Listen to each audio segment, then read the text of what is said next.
Bueno, seguimos con esta iniciativa del Consejo Profesional de acercarnos a los colegas matriculados, proporcionando algunas herramientas de capacitación que puedan resultarle útiles en esta situación de cuarentena que todos debemos cumplir, sin perjuicio de tener que continuar desarrollando nuestra labor como profesionales. Así que en función de eso es que hoy vamos a analizar el tema préstamos a tasa cero. Para iniciar, lo que vamos a hacer es establecer cuál es el marco normativo, ¿sí? en el cual está encuadrado este tema. Originalmente está reglamentado a través del decreto 332, que fue modificado por el 376. A decir verdad, el decreto 332 en su redacción original nada decía respecto de este beneficio.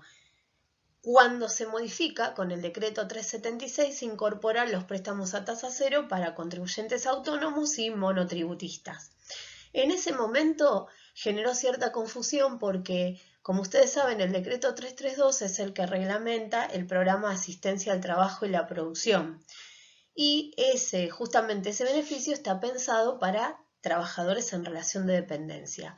Con lo cual, quienes estaban interesados en acceder a los préstamos pensaron que debían empadronarse en el programa TEPE para poder acceder a este beneficio.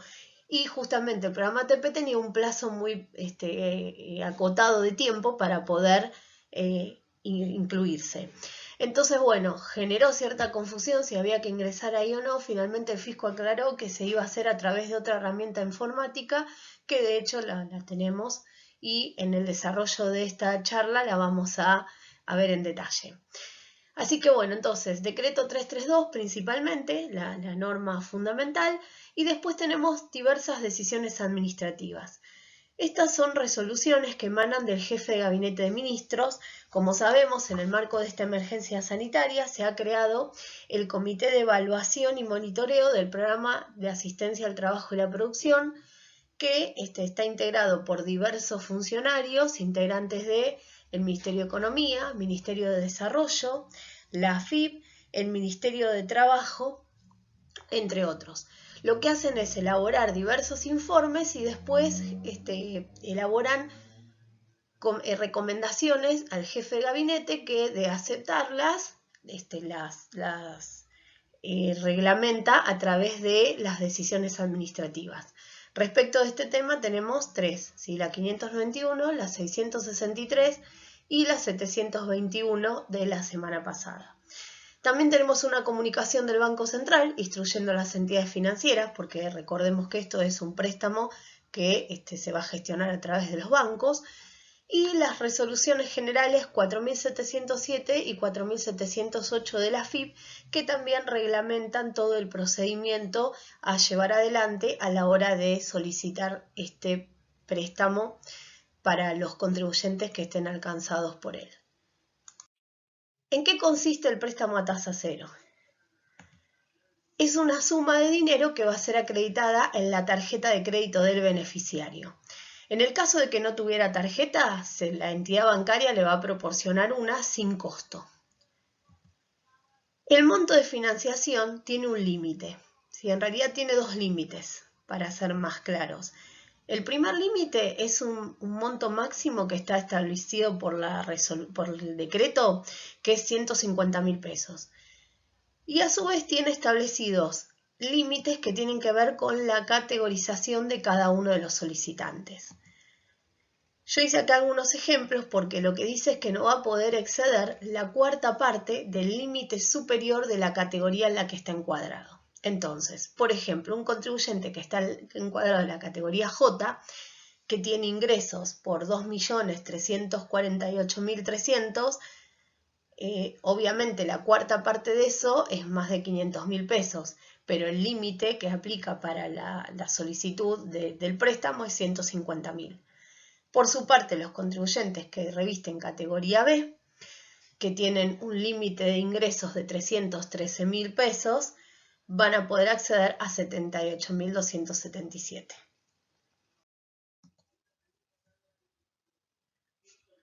El financiamiento va a ser desembolsado en 3 cuotas, mensuales y consecutivas, ¿sí? Iguales también. Y a cada una de ellas se le va a adicionar el importe que deba abonar el contribuyente en concepto de impuesto integrado y aporte previsional, si es monotributista, o la cuota del aporte autónomo según la categoría en la que esté encuadrado.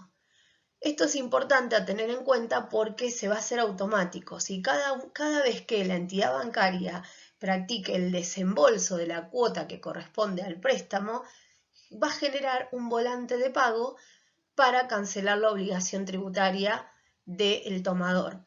Entonces, si se diera el caso de que tienen un contribuyente que va a solicitar este beneficio y que tiene el pago a través del débito automático, va a tener que solicitar el stop debit en la entidad bancaria para evitar justamente que se dupliquen los pagos. ¿Cuáles son los requisitos que debe cumplir cada uno para poder acceder? Acá yo los separé en los requisitos que son para los monotributistas y para, después vemos, los autónomos. En el caso de los monotributistas vamos a empezar por la decisión administrativa 591. Uno de los requisitos es que dice que tenga que estar inscrito en cualquier categoría, si no hace distinción en ese supuesto. Después dice que no preste servicios al sector público, nacional, provincial o municipal. ¿En qué casos se presume que un sujeto monotributista está prestando servicios al sector público? Cuando durante el plazo comprendido entre el 12 de marzo y 12 de abril de 2020, el 70% de su facturación haya sido destinada a alguna de estas entidades, si ya sea nacional, provincial o municipal. Si no cumple con este requisito, entonces, o sea, digamos, tiene facturación a una entidad estatal, pero no supera ese porcentaje, entonces este punto lo va a haber subsanado. Bueno, el otro requisito es que no perciba ingresos por trabajo en relación de dependencia o jubilaciones. Continuamos. La misma decisión administrativa también prevé 2 limitaciones en cuanto a la facturación, ¿sí? Acá lo que dice es que el monto de la facturación del periodo 12 de marzo a 12 de abril tiene que haber caído debajo del promedio mensual del ingreso bruto mínimo de la categoría en la que se encuentra. Yo acá lo que hice es un ejemplo para poder clarificar un poco este concepto. Entonces, ¿qué tomé por ingreso mínimo? Y consideré el límite por el cual quedaría excluido de la categoría anterior. Entonces, para redondear, decimos que en la categoría B el ingreso mínimo serían 209.000 pesos. Si lo divido por 12, entonces me da 17.416,67. Esto significa que en el periodo entre 12 de marzo y 12 de abril no pudo haber facturado más de esa suma si está en la categoría B, y así sucesivamente con las restantes.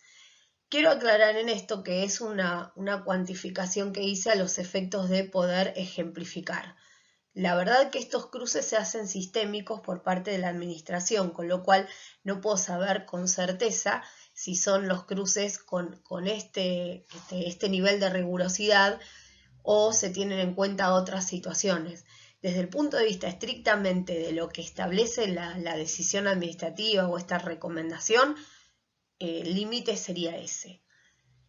Tenemos otro límite vinculado también con el nivel de actividad, pero en este caso es para cuando la facturación no está disponible, ¿sí? Por algún motivo o no factura electrónicamente o no está obligado a facturar, y entonces en estos casos el factor que se tiene en cuenta para determinar si están en condiciones o no, o en realidad más que en condiciones, si demuestra que está en situación crítica ocasionada por la pandemia, porque la realidad es que la razón de ser de esto es darle un beneficio a aquellos contribuyentes que vieron sus ingresos disminuidos en ocasión del aislamiento y de la emergencia sanitaria.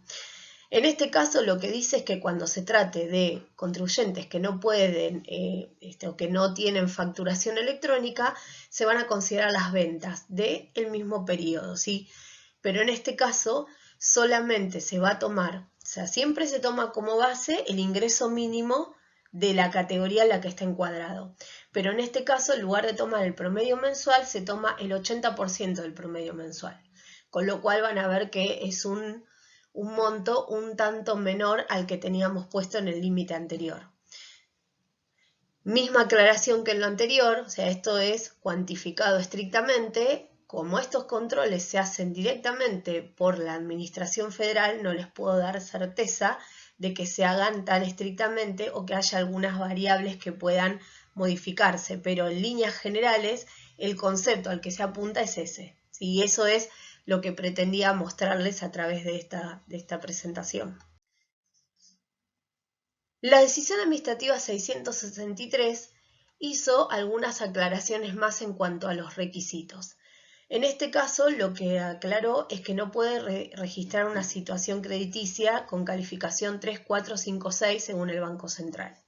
Y si tuviera varias situaciones crediticias informadas, se va a atender al monto de la deuda más alta.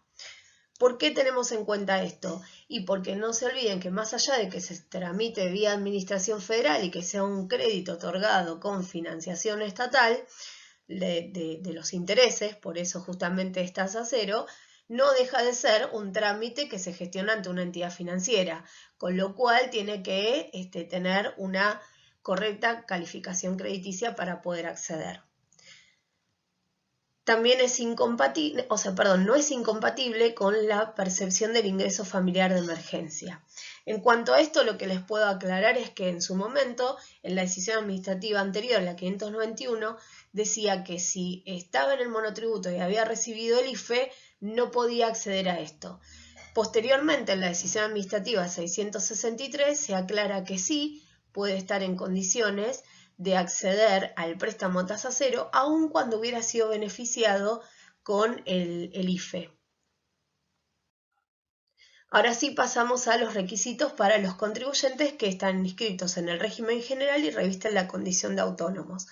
¿De dónde surgen? De la decisión administrativa 663. En este caso me dice que como primer requisito no deben percibir ingresos bajo el régimen de relación de dependencia o jubilaciones. Sí, acá es bastante similar al de monotributo. No encontrarse adheridos simultáneamente al régimen simplificado y al régimen de trabajadores autónomos. ¿Sí? Podría pasar el caso de alguien que estuviera como representante de una sociedad, que estuviera inscrito en el régimen general y el simplificado a la vez. Bueno, esa situación lo pondría en imposibilidad de acceder a este beneficio. Y justamente vinculado con eso tenemos que veremos que tampoco puede ser integrante de sociedades comerciales. ¿Sí? Después también que no puede ser proveedor del Estado en los mismos términos y condiciones que para los monotributistas. ¿Sí? Ahí no hay variación. Y después sí se exige una merma en la variación del nivel de facturación. En este caso lo que se va a considerar es el periodo comprendido entre el 20 de marzo y el 19 de abril de 2019 respecto del mismo periodo para el año 2020. ¿Sí? O sea que se va a comparar en ambos casos cuánto fue el nivel de facturación y si puede mostrar que hay una considerable disminución, entonces en ese caso va a estar cumpliendo con este requisito. Bueno, de vuelta que no registre situación crediticia 3, 4, 5, 6, según la calificación del BCRA. Esto es igual que para los monotributistas. Y como les decía, les adelantaba, no ser integrante del directorio de sociedades comerciales. O sea, eso también sería una limitación y tiene que ver un poco con lo que les decía de no estar inscrito en el régimen simplificado y en el régimen general a la vez, aunque podrían darse alguna que otra situación en particular en la que revistieran las dos inscripciones, se me ocurre que esa es la más común y justamente para reforzar ese criterio es que se establece como un requisito que no sea integrante de directorio de sociedades comerciales. Bueno, La semana pasada salió otra decisión administrativa que viene a traer otras recomendaciones, sobre todo en una cuestión que, o algunas que se van dando sobre la marcha.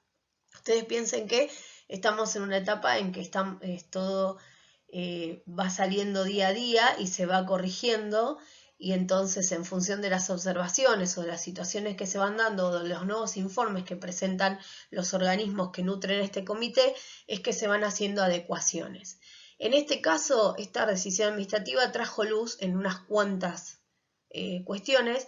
Una de ellas es el caso de los aportantes a las cajas provinciales.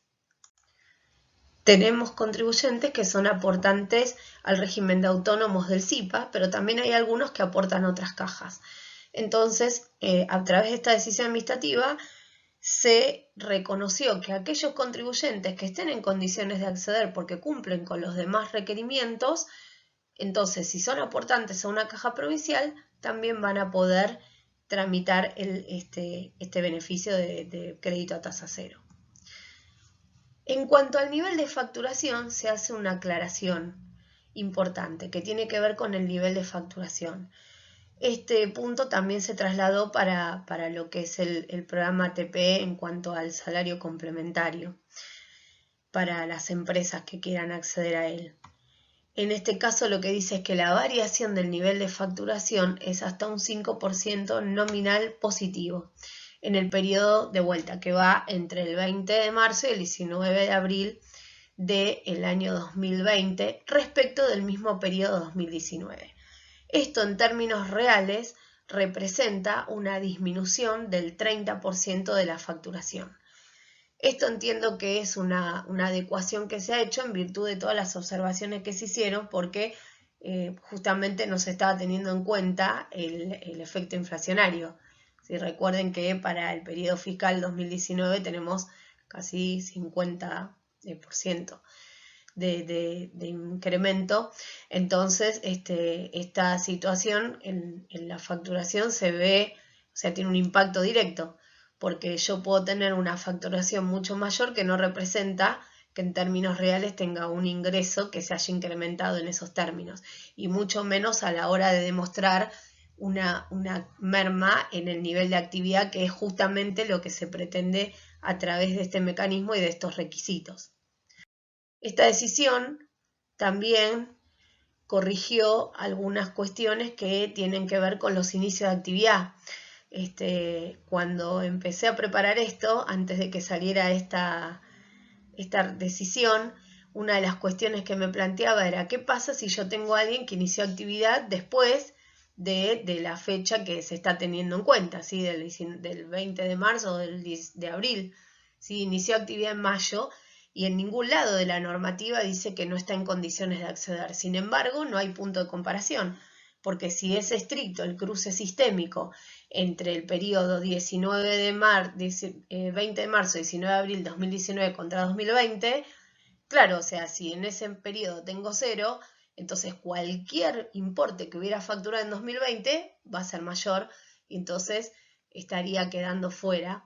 Y bueno, finalmente se consideró para esos supuestos que se va a tener en cuenta aquellos que iniciaron con posterioridad, van a tener en cuenta el periodo comprendido entre el 20 de noviembre y el 20 de diciembre de 2019. O sea, siempre tenemos salvedades, ¿no? Porque, bueno, a veces podemos tener actividades estacionales, hay un montón de situaciones que, por supuesto, van a quedar fuera de esta generalidad y que, bueno, confío que se irán adecuando con el correr del tiempo o, en su defecto, serán susceptibles de obtener otros beneficios. Eso lo vamos viendo, como les decía hace un ratito. Es un día a día, así que bueno, por el momento lo que tenemos es esto, que ya es una aclaración y mejora bastante respecto del panorama que teníamos hace unos días atrás. Asimismo, para aquellos que iniciaron actividad en 2020, que también podría pasar, que tenga alguien que inició actividad en enero o en febrero, entonces para esos casos se les da por cumplido el requisito porque se los considera afectados en forma crítica, que también tiene lógica porque la realidad es que es imposible de que pudieran no estar afectados y mucho menos en aquel caso en el que estuvieran iniciando actividad. Bueno, seguimos entonces. Ya habiendo superado los requisitos, vamos a cuál es el procedimiento para su solicitud. Está regulado en la resolución 4707 de la AFIP, que básicamente dice cuáles son los pasos, y que es ingresar al servicio, indicar el monto máximo y mínimo y bueno, indicar los datos de la tarjeta bancaria. Entonces, para verlo con mayor claridad, lo que vamos a hacer es pasar directamente al ejemplo de cómo se visualiza en la página de la AFIP. Aquello, o sea, de lo que les quería aclarar, todos estos requisitos que estuvimos analizando, estas cuestiones, uno por supuesto que si quiere analizar a un cliente si está o no en condiciones de acceder, lo que hace es verificar si cumple o no con estos requisitos. Pero es una cuestión que no depende, o sea, no hay que hacer una solicitud, sino que esos cruces ya se hicieron sistémicamente, porque cuando se accede a la página de la AFIP, aquellos que aprobaron esos cruces directamente se encuentran con esta pantalla principal que les dice podés tramitar un crédito a tasa cero. Cuando ingresan, lo primero que les dice es o sea, son 3 pasos nada más. En el primero tienen que indicar cuál es el monto que quieren tramitar. ¿Sí? En esta celda van a indicar el importe del crédito que quieren tramitar y en esta celda ya viene predeterminado el monto máximo al que pueden acceder de acuerdo a los cruces que ya se hicieron y que tienen que ver con estas validaciones que estuvimos analizando en cuanto al nivel de facturación, los ingresos, etc. ¿Sí? Las categorías que revisten. Una vez que ingresan el monto del crédito a tramitar, supongamos que fuera 150.000, que es el monto máximo, el sistema les calcula, o sea, cuando ustedes consignan el valor del monto máximo, que sería 150.000 en este caso, el sistema cuando calcula el monto total del crédito a tramitar ya incluye el pago del componente que corresponda. ¿Sí? El componente ya sea impositivo y previsional en el caso de ser monotributista o la cuota de autónomos que corresponda a la categoría que reviste. ¿Sí? Entonces ya le incluye en el monto del crédito esas 3 sumas. Ese sería el primer paso. El segundo paso es la carga de datos. Lo primero que les pide es una dirección de correo electrónico y que la reingresen para validarla. Esa va a ser la dirección de referencia que van a tener ante el Banco Central. Una vez que cargaron eso, les pregunta si tienen tarjeta de crédito o no. Si tienen tarjeta de crédito, directamente les va a preguntar el banco y van a tener que ingresar los números de la tarjeta para finalizar este paso que sería la carga de datos. Tienen tarjeta de crédito, entonces al poner no, les despliega 2 pantallas. ¿Sí? O sea, en realidad les despliega una pregunta que los lleva a 2 pantallas diferentes. Si dicen que no tienen tarjeta de crédito y dicen que tienen un banco con el que operan habitualmente, les pregunta cuál es el banco. Acá donde dice seleccionar, tenemos una barra de opción que se despliega y está el listado de todas las entidades bancarias que conocemos. Lo único que hay que hacer es seleccionarla. En el caso de que no tengan tarjeta de crédito y que no tienen un banco en el que operan habitualmente, les pregunta cuál es el banco más cercano al domicilio donde quiere recibir el crédito. Y de vuelta le despliega la misma barra de opciones para que seleccionen aquella entidad bancaria en la que prefieren tramitar este beneficio. Una vez que cargaron esos datos, les queda confirmar, les va a decir cuál es el monto tramitado, el correo electrónico, el banco que eligieron, ¿sí? Y después finalmente ponen que están seguros de tramitar, aceptan, confirman y ya está enviado. Todo lo que tiene que ver con la gestión ante la AFIP está terminada. Acá yo que hice, agregué qué pasa si cuando ingreso a la página no me trae ese mensaje de tengo un préstamo a tasa cero. Puedo ingresar al administrador de relaciones y bajar el servicio. Cuando bajo ingreso generalmente tengo algún mensaje que me dice el motivo por el cual no puedo. En este caso, por ejemplo, dice que las compras entre el periodo 12 de marzo y 12 de abril superan el 80% del límite inferior de la categoría, ¿sí? Y en otro supuesto les dice que no cumple con los requisitos directamente y les da datos para el caso de que sean monotributistas y para el caso de que sean autónomos. Básicamente son los mismos requisitos que veníamos mencionando y que surgen de las decisiones administrativas. Pero bueno, les quería mostrar cuáles serían algunos de los mensajes porque, de hecho, la 4707 les dice que el sistema les va a informar en el caso que no estén comprendidos en el beneficio cuál es el motivo del rechazo. Y bueno, y estas son las pantallas que demuestran que así funciona.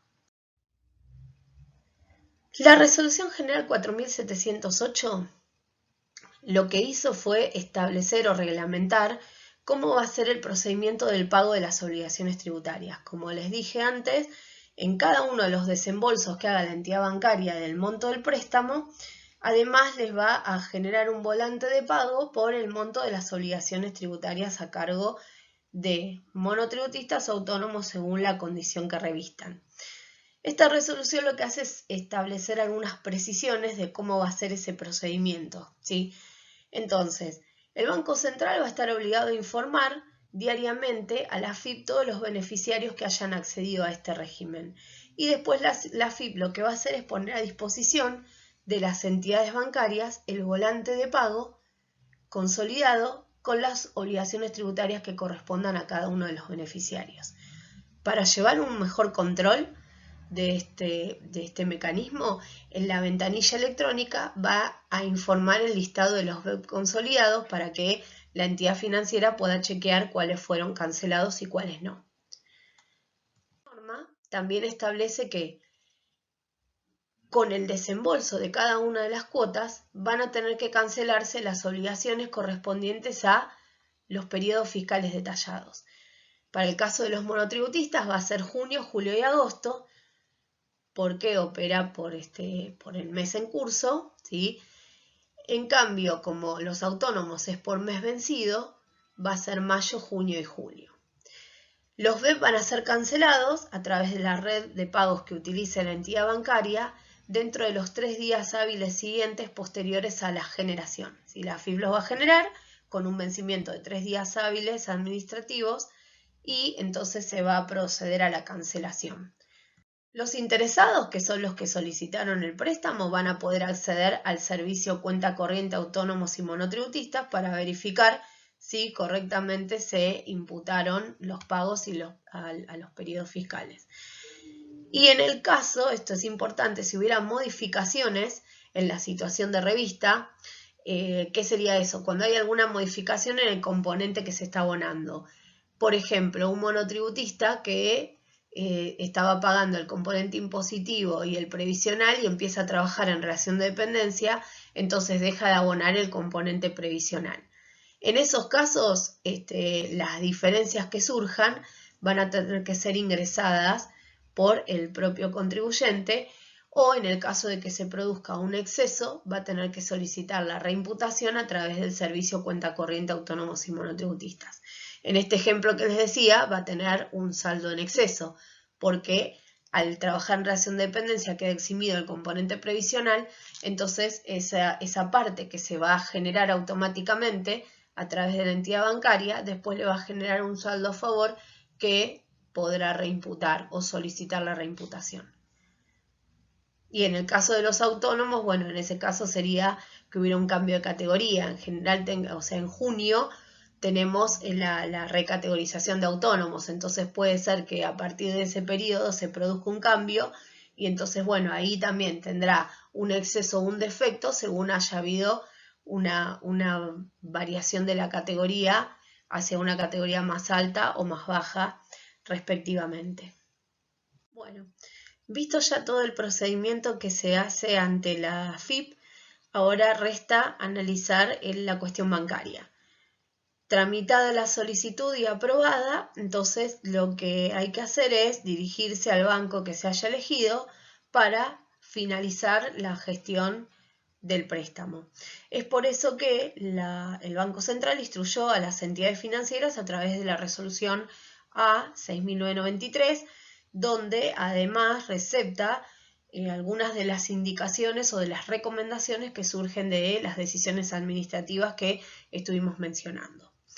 Entonces, el primer punto es que van a consultar un listado de beneficiarios que proporcione la AFIP, indicando el monto y la entidad en la que se acreditará el mismo. ¿De dónde surge esto? Del trámite justamente que hacen los contribuyentes a través de la página de la AFIP, de acuerdo a lo que vimos en las pantallas anteriores. Una vez que tienen la solicitud, tienen 2 días hábiles contados desde que se presenta para acreditarlo en la tarjeta de crédito, ¿sí? El trámite va a ser siempre por home banking, ¿sí? Cualquier medio electrónico. Recuerden que seguimos en cuarentena, con lo cual el distanciamiento social se mantiene, así que todos los trámites que puedan hacerse vía web van a realizarse desde esa modalidad. En el caso de que el solicitante no tuviera tarjeta de crédito, la entidad financiera le va a emitir una sin costo, ¿sí? Y con un límite de compra igual a, como mínimo, ¿no?, al monto por el cual se le otorgó el préstamo. Entiendo que el costo va a ser 0 hasta tanto finalice toda la gestión.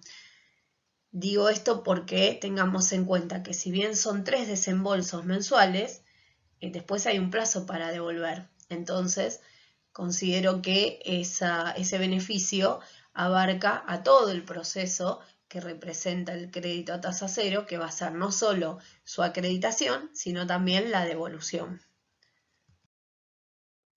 La financiación va a ser acreditada en 3 cuotas mensuales iguales y consecutivas, y se adicionará el componente tributario que deba abonar el contribuyente según la categorización que posea.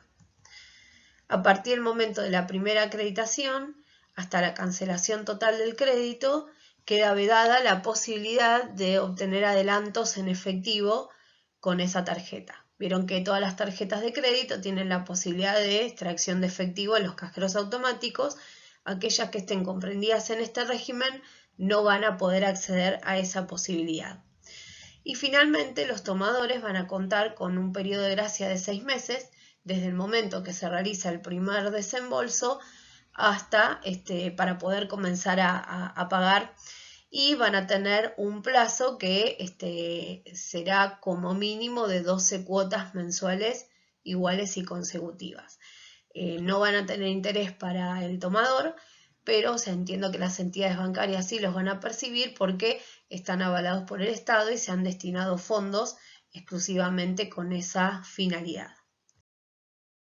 Por último, algo muy importante, hay una limitación que está establecida y que surge de las decisiones administrativas, y dice que los beneficiarios de este financiamiento no pueden acceder al mercado libre y único de cambios para adquirir activos externos. Esto es, no van a poder comprar dólares ni hacer inversiones con el producido de este crédito, ¿sí?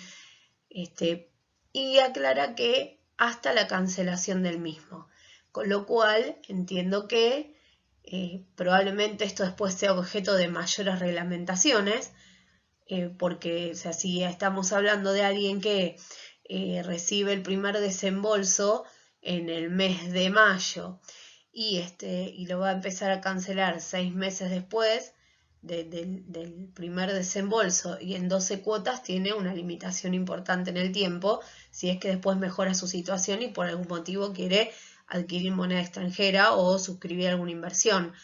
Pero bueno, como les decía antes, esto es solamente lo que surge de la decisión administrativa.